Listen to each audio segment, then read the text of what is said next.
som.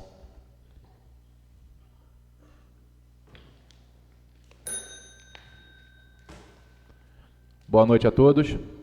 Senhoras e senhores, havendo número legal na forma regimental, declaro aberta a 8ª reunião da Comissão Parlamentar de Inquérito, CPI, criada pelo requerimento número 023/2025, aprovado na sessão ordinária, realizada em 17/6/2025 e formalizada pelo ato número 003/2025, em 18 de junho de 2025. A reunião destina-se ao depoimento das testemunhas. Todos médicos no Hospital São Lucas, em atendimento à intimação desta comissão. Peço, por favor, para quem encaminha depoente à mesa.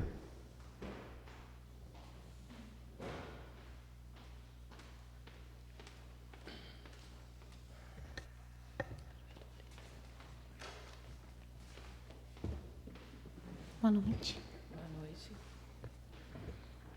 Boa noite. Boa noite. Doutora Iapunira Catarina Santana Aragão. Doutora, antes de iniciarmos a oitiva, cabe a esta presidência adverti-la quanto aos seus deveres legais na condição de testemunha perante essa comissão de inquérito. Nos termos da lei, a testemunha, regularmente intimada, tem o dever legal de comparecer e não pode eximir-se de depor, e deverá prestar compromisso de dizer a verdade sobre os fatos de que tiver conhecimento, devendo responder com exatidão, sem omitir ou falsear qualquer afirmação, de acordo com o artigo 4º da Lei nº 1579/52, concomitante com o artigo 203 e 204 do CPP. Advirto ainda que o artigo 342 do Código Penal dispõe que fazer afirmação falsa ou negar ou calar a verdade como testemunha configura crime de falso testemunho punido com pena de reclusão. Feitas essas advertências, passa a colher o seu compromisso. Doutora Iapunira, a senhora se compromete em dizer a verdade do que souber e lhe for perguntado? Sim. Obrigado.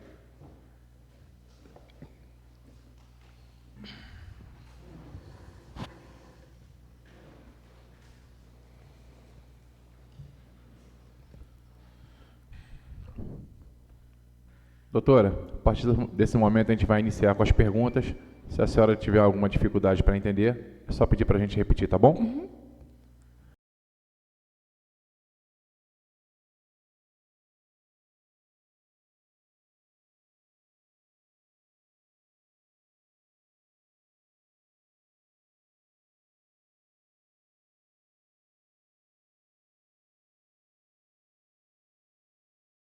E a minha especialidade é clínica médica. Há quanto tempo a senhora presta serviço no Hospital São Lucas? Desde fevereiro de 2024. A senhora tem quanto tempo de formada? Formei em 2022.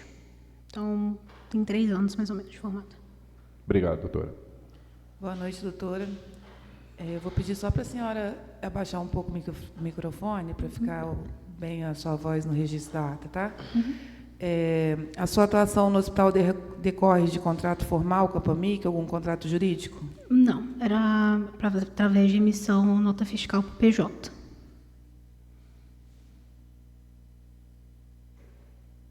O início do seu contrato, da sua data de trabalho, a senhora sabe? Não tem contrato, né? Mas quando que a senhora iniciou? Foi por volta de final de fevereiro de 2024. E continua trabalhando ou evadiu? Não, eu saí desde da segunda semana de junho, que foi quando a gente teve a informação de que não teria pagamento mais. Ok. A senhora tem como depois levantar as datas corretas e passar para a gente? A da entrada, acho que sim. Mas da última vez que eu fui no hospital, eu tenho a data aqui. A última vez que eu estava no hospital foi no dia 8 de junho, agora. Doutor, boa noite. A senhora recebia regularmente seu salário, doutora? Desde que eu entrei, quando eu entrei, já tinha essa premissa de que a gente receberia 60 dias depois. de trabalhada, né? Então, eu receberia em abril, que eu teria trabalhado lá em março. Março não, perdão, fevereiro. Demoraria 60 dias. Em junho eu estava recebendo dessa forma. Aí, desde então, depois eu não recebi mais. Alguma justificativa foi apresentada pela direção do hospital? Não. Nenhuma. Falaram que não tinha verba. Não era isso. Eles falavam para a senhora que não tinha verba? Falaram que não tinha dinheiro suficiente para pagar os médicos e aí começaram a atrasar. Eu ouvi de alguns colegas que já tinham atrasado anteriormente o salário e aí eles pagavam em conjunto no mês seguinte. Comigo nunca aconteceu, mas eu recebi até junho no valor de março. E quem é que dava essa justificativa para a senhora? A gente escutava pelos corredores. Eu nunca tive nenhuma resposta oficial da direção do hospital, não. A senhora pode nos informar quantos meses que a senhora está com o pagamento em atraso e qual o valor do débito? A minha última nota fiscal que eu emiti, inclusive levei lá no hospital para eles assinarem que receberam, mas eles não me pagaram. O último valor que eles estavam me devendo era do mês de maio e junho. O valor que deu foi de quase R$10.000, eu tenho a nota aqui. O valor é de 9.450. Ok. E essa nota foi solicitada por quem? A gente que emite a nota, né, da PJ. Sim, mas alguém solicitou do hospital? Não. Eu mandei mensagem, tentei entrar em contato, mas ninguém me respondeu. Eu emiti por conta própria mesmo. A senhora tem algum registro formal das horas ou plantões que você realizou? Eu solicitei no hospital os relatórios de prontuário, de internação, mas até agora não recebi ainda. Mas eu tenho a solicitação formal. A senhora sabe informar quanto tempo já tem que a senhora solicitou? Eu solicitei no dia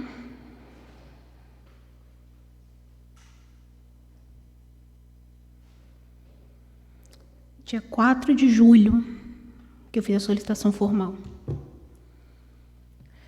Doutora, já foi repassado pela senhora, através da direção do hospital, o valor que o município repassa para o pagamento de vocês, profissionais da saúde? Eu soube desse valor através dos grupos de médicos, não foi pela direção do hospital, não. Ok. Doutora, o hospital já lhe ofereceu alguma forma de compensação, promessas de pagamentos ou acordo referentes aos atrasos? Nada. Como eu falei, eu tentei entrar em contato com... Foi a Márcia, que era quem pedia a solicitação das notas todo mês. E desde que teve essa premissa de que a gente não iria receber mais, eu tentei entrar em contato para perguntar quando que a gente ia receber, quando que poderia emitir a nota, e eles não me responderam nunca mais. Você tem algum relato de algum colega seu que tenha sido chamado para acordo? Não que eu saiba. Eu trabalhava mais no fim de semana, então eu tinha pouco contato com a equipe mesmo do plantão, porque eu era visitadora, eu não ficava no PS. Eu só trabalhava na terça-feira, e aí eram 2 médicos, um que eu acredito que ainda trabalha lá, e a outra que eu sei que foi até intimada para vir para aqui.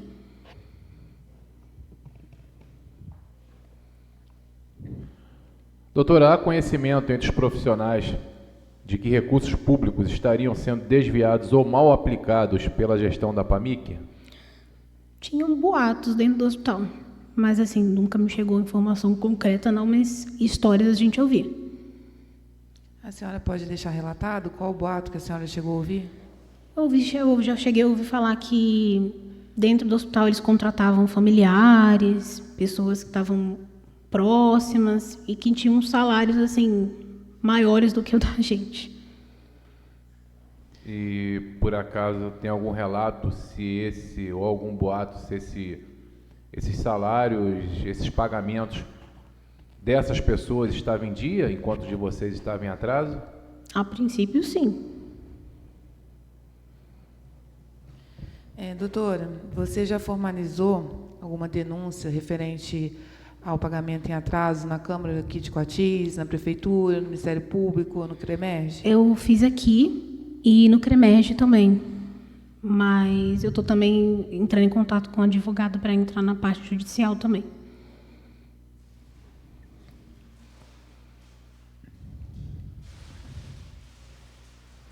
Doutora, em relação à estrutura administrativa da PAMIC, os médicos têm acesso aos relatórios financeiros e às prestações de contas? Nunca tive.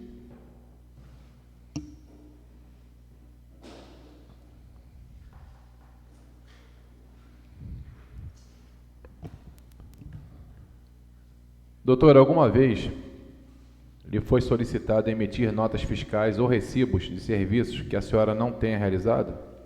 Não. E quando a senhora trabalhou lá no Hospital São Lucas, nesse período, qual que era o quadro de médicos que atuavam lá?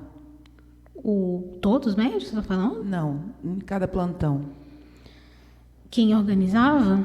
Não, quantos plantonistas tinha? São 2 plantonistas clínicos durante o dia, um pediatra durante o dia também, e à noite ficavam só 2 clínicos.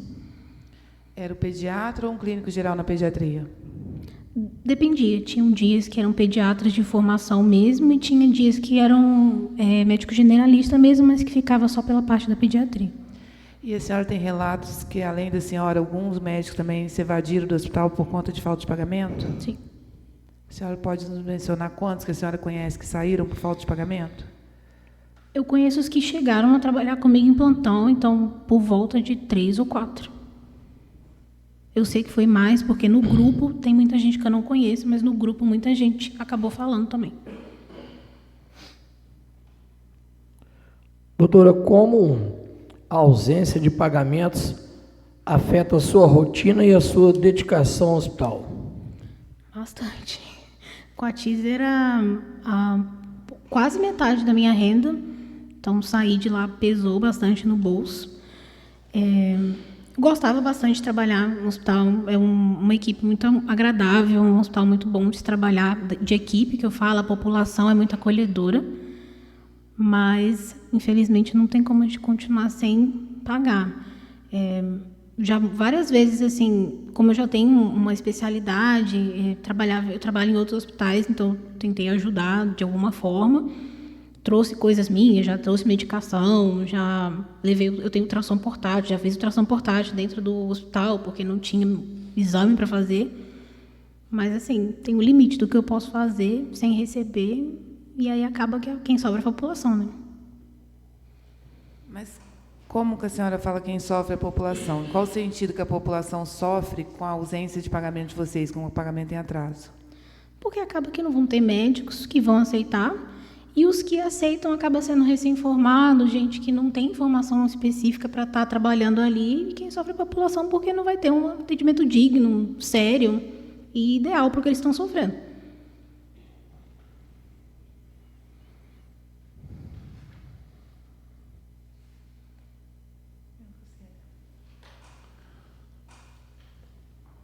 Doutora, a administração da PAMIC, ou os responsáveis pelo hospital, já chamaram a senhora ou seus colegas médicos para esclarecer a situação financeira? Nunca. Comigo, não. Algum relato de algum amigo médico seu?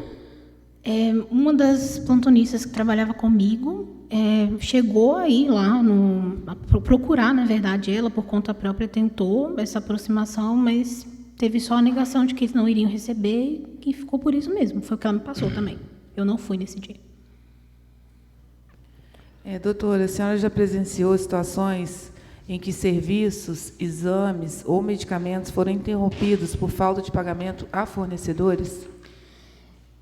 Sim, a coisa que eu mais reparei era a falta de medicamento mesmo. Já ouvi histórias, nunca aconteceu comigo, mas eu já ouvi histórias de ter raio-x que não funcionava porque não estavam pagando, laboratório que não vinha na hora certa, ou não ia colher quando pedia de urgência porque não tinha pagamento. E o raio-x funcionava 24 horas? Não. Acho que eles começavam 8 da manhã e acabavam às 8 da noite. e tinha um relato que tinha sobreaviso. Eu fiz pouco tempo de plantão noturno, então eu nunca precisei chamar eles de sobreaviso, mas já ouvi relato de alguns colegas que não conseguiram quando necessitou desse sobreaviso, não. Ok. E, ao seu ver, doutora, a senhora acredita que os aparelhos possuem condições para atendimento de internação de média complexidade e estabilização, levando em consideração a urgência e a emergência dos casos? Não. Eu trabalho em outros hospitais e o aparato que tem hoje no hospital não comporta a complexidade de paciente que tem. É o único hospital que a gente tem aqui na cidade, então vem de tudo. O mínimo, ao meu ver, que deveria ter um laboratório e pelo menos uma máquina de gasometria à sua disposição. E desde que eu entrei, não. A gente tem que coletar os exames, é a própria equipe que coleta, mandar para fora, e às vezes coagula a amostra e não consegue, demora muito, porque não é aqui que eles fazem a análise. Então, acaba que a gente não tem nem como fazer uma análise básica de um paciente grave que acabou de chegar. É muito no olhômetro, né? E as condições dos aparelhos, como está? Como estava, né, na época que a senhora São trabalhou? bastante antigos os aparelhos. Assim, eu penso mais especificamente até da sala de estabilização, que são os pacientes mais graves. O respirador que tem lá, assim, coisa jurássica. E a senhora viu... Antigos, mas funcionais ou antigos... Funcionam, mas eu também já ouvi relatos, já presenciei da própria equipe ter dificuldade de mexer com eles, porque eles são muito antigos. E ter falha mesmo na hora de acoplar, já até presenciei essa cena mesmo. Falha do aparelho? Sim. Aí troca, que eu acho que são 2 que tem lá. Eles reiniciaram, trocaram e conseguiu colocar, mas demorou. Doutora, na sua visão, a direção da APAMIC tem agido com transparência ética na gestão dos recursos destinados ao hospital? Não. Nunca houve esclarecimento nenhum da parte deles para mim ou para algum colega sobre isso. Obrigado, doutor.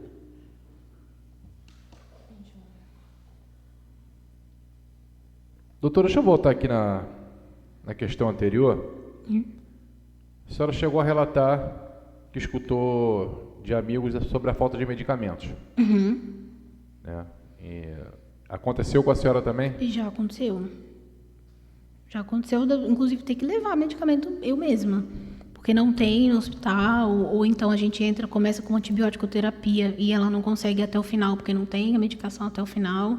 Existe algum tipo de medicamento que, caso não exista no hospital, esteja em falta, possa causar risco à vida do paciente? Com certeza. Com certeza. Ainda mais assim, aqui tem uma população que acaba, principalmente os pacientes mais crônicos, acabam reinternando muito. Então, a gente precisa ter um leque maior de medicação para poder tratar esses pacientes e a gente não tem. A gente acaba tendo que se virar com o que tem. E diante de tudo isso que a senhora relatou, a senhora acha que o Hospital São Lucas tem estrutura para ser um pronto-socorro? No momento, não.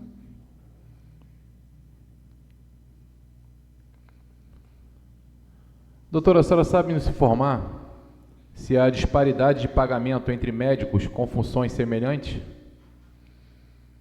Não que eu saiba. Assim, do que chegou até mim, não. Até porque eu só tinha contato mesmo com os próprios plantonistas. A gestão da PAMIC fornece recibos, contra-cheques ou algum comprovante de vínculo empregatício e dos valores devidos recebidos pela senhora? Não. Eles só solicitam mesmo a emissão da nota fiscal da PJ. E como é feito o pagamento? Comigo, o que aconteceu? Todo final de mês, a Márcia entrava em contato pelo WhatsApp, mandava a folha, né, que a gente tinha assinado durante o mês, o valor total, com os discernimentos de se era plantão, se era visita, e pedia para a gente fazer a emissão da nota. Aí a gente fazia a emissão da nota com esse valor e eles faziam uma transferência bancária. Essa transferência bancária, a senhora sabe nos dizer se era pessoa física ou jurídica? Não, nunca reparei. Para mim era PJ, eles faziam para mim a PJ, mas de quem fazia eu acredito que seja da PAMIC mesmo. Você consegue ter acesso a isso? Posso, não precisa ser agora e nos encaminhar para a gente poder anexar no processo? Posso olhar, com certeza.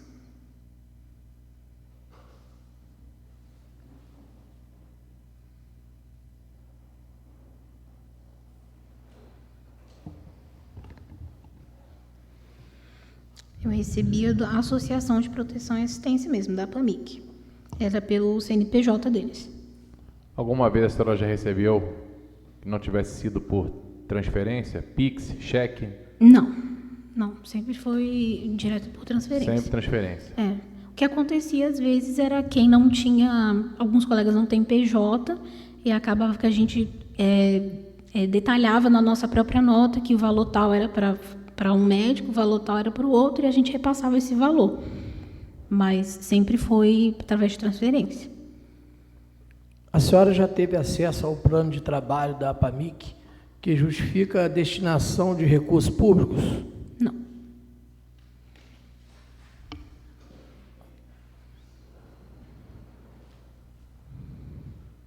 A senhora já foi convocada a assinar a folha de pagamentos ou recibos em brancos?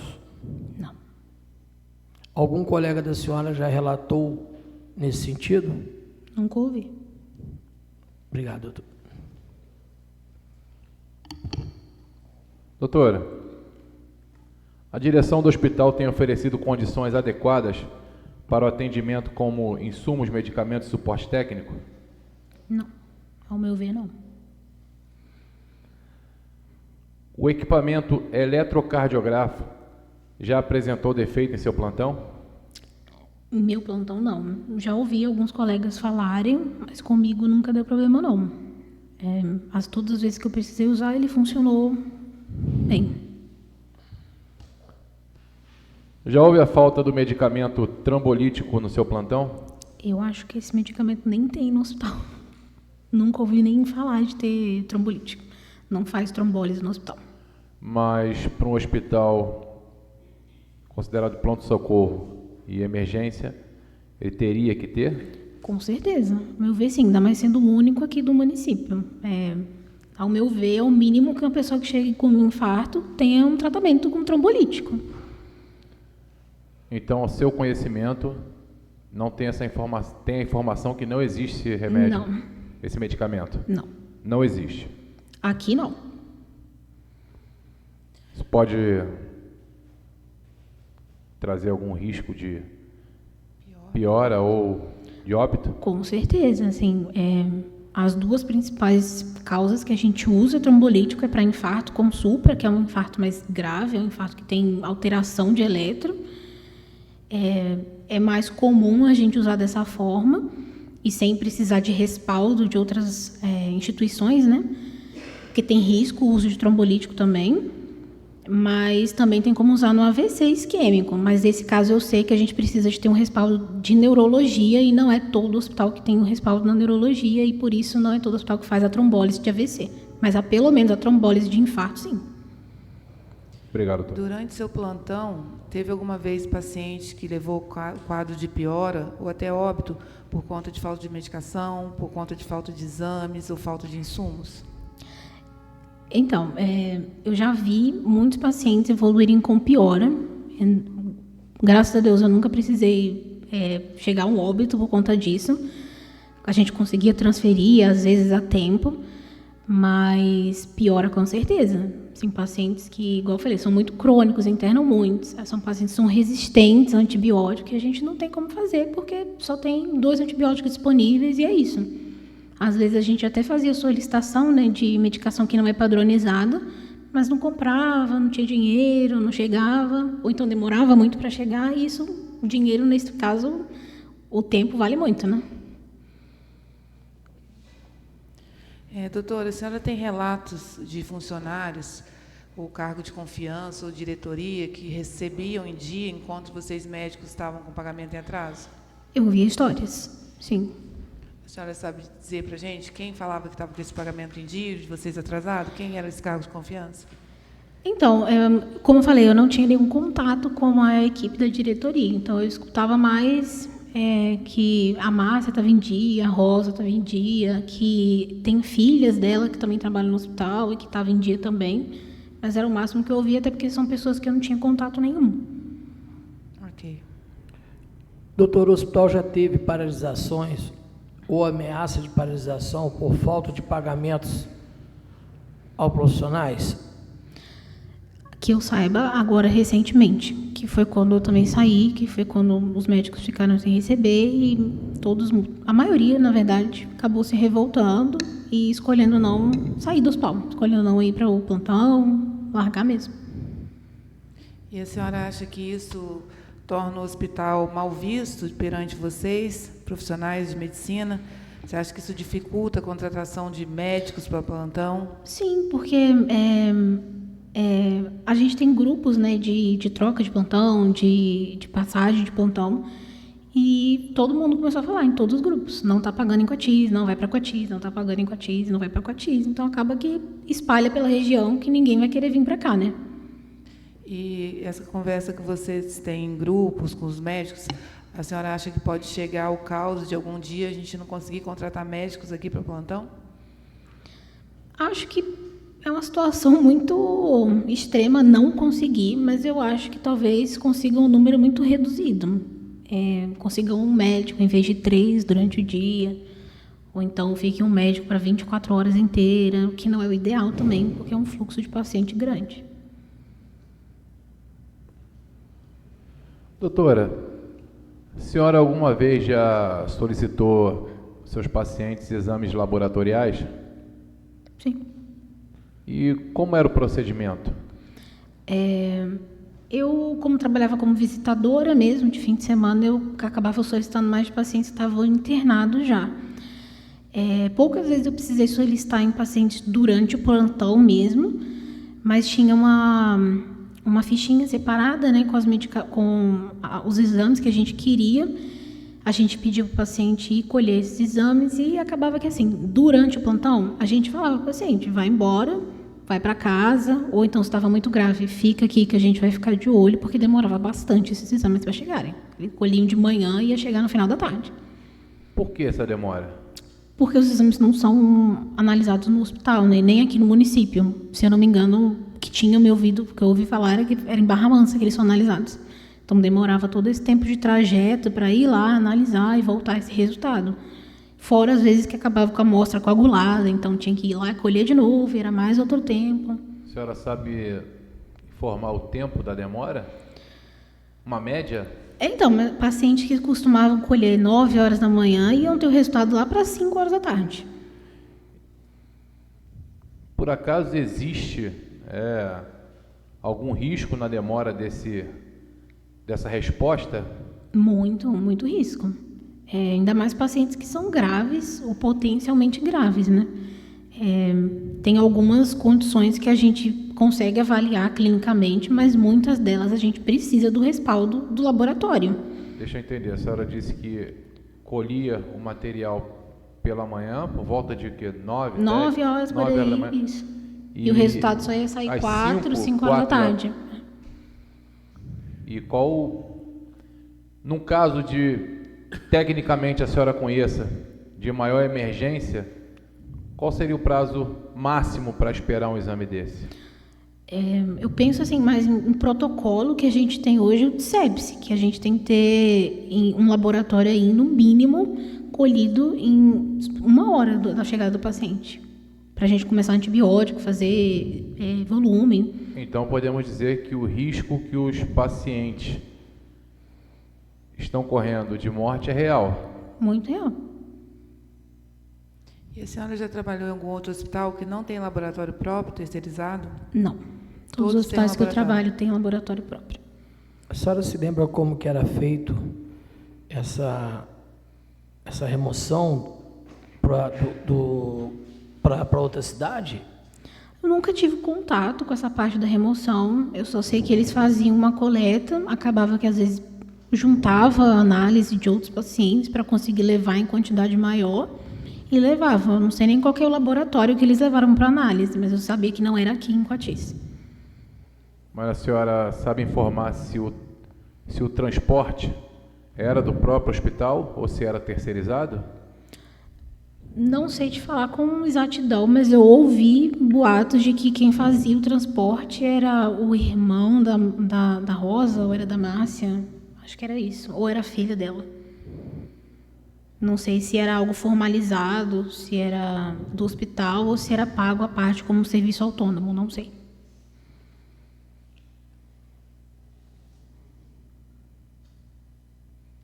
Para mim está respondido.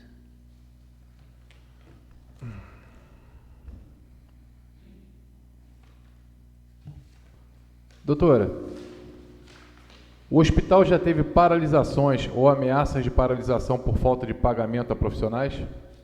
Só essa que eu falei agora, desses últimos meses aí, dos médicos que acabaram se recusando a continuar no hospital.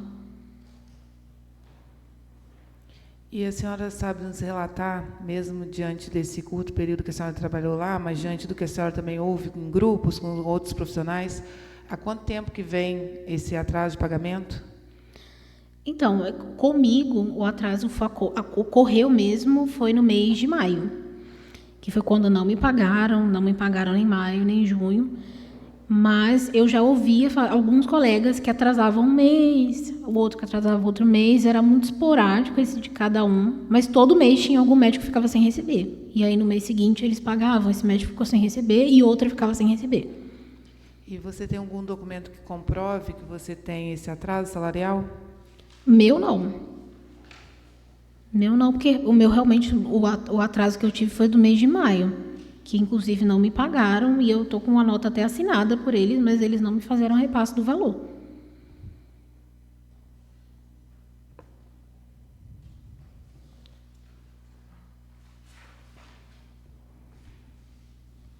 Doutora, a senhora deseja fazer mais algum relato adicional que julgue importante para a investigação dessa CPI? Acho que não, acho que todos os temas foram já abordados. Okay. Doutora Iapunira, muito obrigado pelas suas declarações prestadas à CPI.